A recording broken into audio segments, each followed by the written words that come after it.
Hello my dear students, तो आज हम करेंगे एसिडिक नेचर ऑफ एल्कोहल्स में जो रिएक्शन हमें पढ़नी है, यानी केमिकल रिएक्शंस ऑफ एल्कोहल्स में एसिडिक नेचर ऑफ फिनॉल आज हमें पढ़ना है। तो अब देखिए हमारे पास जो एल्कोहल्स हैं उनकी केमिकल रिएक्शंस में हमारे पास आता है reactions with sodium and sodium hydroxide. So chemical reactions of alcohol, इसके अंदर हमारे पास आता है जो फर्स्ट पार्ट है वो है एसिडिक नेचर ऑफ एल्कोहल्स। यानी जो एल्कोहल्स होते हैं वो बेटा एसिडिक इन नेचर होते हैं, क्योंकि एल्कोहल्स H+ लूज करने के बाद एल्कोक्साइड आयन बनाते हैं। तो आप देखिएगा, तो alcohols are acidic in nature because after losing H positive ion they form alkoxide ion। यानी ये एल्कोक्साइड आयन फॉर्म करते हैं। तो एल्कोहल्स में हमारे पास ROH, ये क्या करते हैं H+ लूज करेगा तो RO negative plus H positive, तो ये फॉर्म करेगा RO नेगेटिव का मतलब होता है बेटा एल्कोक्साइड आयन। तो एल्कोक्साइड आयन फॉर्म होने के बाद जो एल्कोहल्स हैं वो अपना क्या है कि H+ लूज करने के बाद एल्कोक्साइड आयन फॉर्म करते हैं। इसी वजह से क्या होते हैं एल्कोहल्स जो है एसिडिक नेचर के होते हैं। अब आप देखिएगा बेटा, यहाँ पर जो हमारे पास जो भी स्पीसीज इस ऑक्सीजन के ऊपर जो नेगेटिव चार्ज है इसको अगर इंक्रीज करेगी तो वो इसका एसिडिक नेचर को क्या करेगी, डिक्रीज करेगी। क्योंकि यहाँ पर आप देखिएगा ऑक्सीजन के ऊपर नेगेटिव चार्ज है, अगर जो स्पीसीज इलेक्ट्रॉन डोनेटिंग है वो इलेक्ट्रॉन डोनेट करेगी तो यहाँ पर नेगेटिव चार्ज क्या हो जाएगा, एक्सेस में हो जाएगा। और नेगेटिव चार्ज एक्सेस में होने की वजह से वो H+ को वापस खींच लेगा, उसको जाने नहीं देगा, जिसकी वजह से क्या होगा एल्कोहल्स का जो एसिडिक नेचर है वो क्या हो जाएगा, डिक्रीज हो जाएगा। यानी जो हमारे पास जो मेन जो इंपॉर्टेंट पॉइंट है वो हमें याद रखना है बेटा, इलेक्ट्रॉन डोनेटिंग ग्रुप्स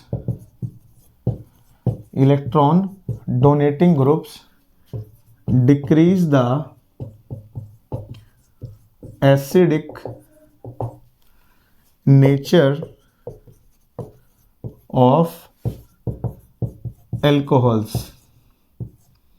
क्योंकि यहाँ पर जो एल्कोक्साइड आयन का जो ऑक्सीजन पार्ट है उसको डिस्टेबलाइज करता है हमारे पास कौन, हमारे जो इलेक्ट्रॉन डोनेटिंग ग्रुप्स होते हैं, जिनको हम शॉर्ट में EDG भी कह देते हैं। यानी इलेक्ट्रॉन डोनेटिंग ग्रुप्स में हमारे पास आ जाते हैं, जैसे CH3 आ गया, CH2 CH3 आ गया। इस तरीके से हमारे पास जो ये ग्रुप्स होते हैं ये सभी क्या होते हैं बेटा, इलेक्ट्रॉन डोनेटिंग नेचर के होते हैं, जो इलेक्ट्रॉन डोनेट करते हैं, जिसकी वजह से अल्कोहल का जो एसिडिक नेचर है वो क्या हो जाएगा, डिक्रीज हो जाएगा। तो आप देखिएगा हमारे पास जो सेकंड पॉइंट है, तो यहाँ पर आप देखिएगा जैसे अल्कोहल का जो नेचर है वो एसिडिक नेचर हमने बताया कि इलेक्ट्रॉन डोनेटिंग ग्रुप क्या करते हैं, डिक्रीज करते हैं। इसी के अकॉर्डिंग अगर हम अल्कोहल्स का जो रिएक्टिविटी ऑर्डर भी अगर हम फॉलो करें तो किस तरीके से होगा हमारे पास, आप देखिएगा हमारे पास R और R और यहाँ पर आ जाएगा OH। तो देखिएगा हमारे पास यहाँ पर ये जो कार्बन है ये 3 डिग्री अगर हमने लिया है, जो एल्कोहल है ये 3 डिग्री है, तो इसका जो है नेचर आप देखिएगा जो R ग्रुप है यहाँ पर क्या करेगा, इलेक्ट्रॉन डोनेट करेगा। तो इलेक्ट्रॉन डोनेट करेगा तो इसका एसिडिक नेचर क्या हो जाएगा, घट जाएगा। यानी टर्सरी एल्कोहल सबसे कम रिएक्टिव होगा और उससे ज़्यादा जो एसिडिक होगा हमारे पास वो हो जाएगा सेकेंडरी वाला RCHOH। यानी सेकेंडरी वाला इससे ज़्यादा ऑर्डर ऑफ रिएक्टिविटी होगी और इससे ज़्यादा हो जाएगा हमारे पास जो है प्राइमरी वाला RCH2OH। तो ये हमारे पास क्या हो जाएगा, एल्कोहल्स का एसिडिटी ऑर्डर हो जाएगा कि भाई टर्सरी एल्कोहल्स जो होते हैं 3 डिग्री के एल्कोहल वो क्या होते हैं हमारे पास, कम एसिडिक होते हैं। उससे ज़्यादा एसिडिक कौन सा होगा हमारे पास 2 डिग्री का, और उससे सबसे ज़्यादा कौन सा होगा, प्राइमरी का।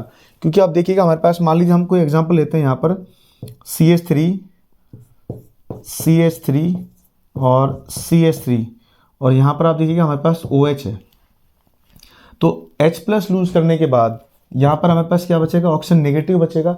तो ये जो CH3 ग्रुप्स हैं, तीन जो CH3 ग्रुप्स हैं, ये क्या कर रहे हैं, इलेक्ट्रॉन डोनेट कर रहे हैं। इलेक्ट्रॉन डोनेट करने से इसकी जो इलेक्ट्रॉन डेंसिटी है वो क्या हो जा रही है, बढ़ जा रही है ऑक्सीजन की, जिसकी वजह से H+ को जाने नहीं देगा, वापस खींच लेता है। इसकी वजह से इसका जो एसिडिक कैरेक्टर है वो क्या हो जाता है, acidic character of alcohols decrease. जैसे जैसे हम इलेक्ट्रॉन डोनेटिंग ग्रुप जोड़ते हैं उसी तरीके से क्या होता है, जो एल्कोहल्स है उनका जो एसिडिक कैरेक्टर है वो क्या हो जाता है, डिक्रीज हो जाता है। यहाँ पर हमारे पास जो इलेक्ट्रॉन विड्रॉइंग ग्रुप्स होते हैं वो क्या करते हैं, इलेक्ट्रॉन खींचते हैं। तो इलेक्ट्रॉन खींचने वाला ग्रुप क्या करेगा, इस ऑक्सीजन के नेगेटिव चार्ज को क्या करेगा, यहाँ पर स्टेबलाइज करेगा, जिससे क्या हो जाएगा, इसका एसिडिक नेचर इंक्रीज होगा। तो यहाँ पर हमारे पास जो डोनेटिंग नेचर है वो एसिडिक कैरेक्टर को डिक्रीज करता है, और जो विड्रॉइंग नेचर है वो क्या करता है, इलेक्ट्रॉन को हमारे पास जो है रिलीज कराएगा ऑक्सीजन से, तो इसका एसिडिक कैरेक्टर को क्या करता है, इंक्रीज करता है। तो हमें कई बार क्या है कि रिएक्शंस के थ्रू पूछा जाता है कि भाई हमारे पास आप बताइए कि एल्कोहल्स की कौन सी ऐसी रिएक्शंस हैं जो उसके एसिडिक नेचर को एक्सप्लेन करती है। तो चलिए उन रिएक्शन को स्टार्ट करते हैं। तो एल्कोहल्स के एसिडिक नेचर को बताने वाली जो रिएक्शंस हैं वो मेनली हमारे पास दो रिएक्शंस हैं, जिसके थ्रू हम क्या पढ़ सकते हैं, एल्कोहल्स का एसिडिक नेचर को एक्सप्लेन कर सकते हैं। तो इसमें हमारे पास जो फर्स्ट जो रिएक्शन आती है वो आती है हमारे पास रिएक्शन विद सोडियम मेटल। तो सोडियम मेटल के साथ रिएक्शन, तो आप देखिएगा एल्कोहल जो होते हैं सोडियम मेटल के साथ जब रिएक्शन करते हैं तो सोडियम का एल्कोक्साइड फॉर्म करते हैं, यानी alcohols on reaction with sodium metal then sodium alkoxide is formed. तो आप देखिए कि हम ROH कोई जनरल एग्जांपल ले लेते हैं और यहाँ पर हम इसका रिएक्शन कराते हैं सोडियम मेटल के साथ। तो हमारे पास फॉर्म होता है बेटा RONA+H2, हाइड्रोजन गैस रिलीज होती है। यानी हमारे पास यहाँ पर हमें अल्कोहल के 2 मोल लेने होंगे और 2 मोल सोडियम मेटल लेंगे, तो हमारे पास बनेगा 2 मोल्स ऑफ सोडियम एल्कोक्साइड। यानी R की जगह पे आप रख के देखेंगे यहाँ पर CH3OH 2 मोल हो गया हमारे पास एल्कोहल, और हमने सोडियम मेटल से इसका रिएक्शन कराया। यहाँ पर आप देखिएगा हमारे पास जो हाइड्रोजन है वो H2 की फॉर्म में रिलीज हो जाएगा और एक सोडियम इधर जुड़ जाएगा ऑक्सीजन के साथ और एक सोडियम यहाँ से जुड़ जाएगा। तो हमारे पास हो जाएगा 2 मोल्स ऑफ CH3ONA+H2 यानी हाइड्रोजन गैस। इस तरीके से हमारे पास ये बन गया सोडियम और एक कार्बन का एल्कोक्साइड होता है बेटा मिथॉक्साइड। तो ये बन जाएगा हमारे पास सोडियम मिथॉक्साइड, और ये जनरल एग्जांपल है तो ये कहलाएगा आपका सोडियम एल्कोक्साइड। तो ये था हमारे पास फर्स्ट रिएक्शन। इसी तरीके से बेटा सेकंड रिएक्शन आता है हमारे पास रिएक्शन विद सोडियम हाइड्रोक्साइड। तो अब देखिए हमारे पास जब एल्कोहल्स ऑन रिएक्शन विद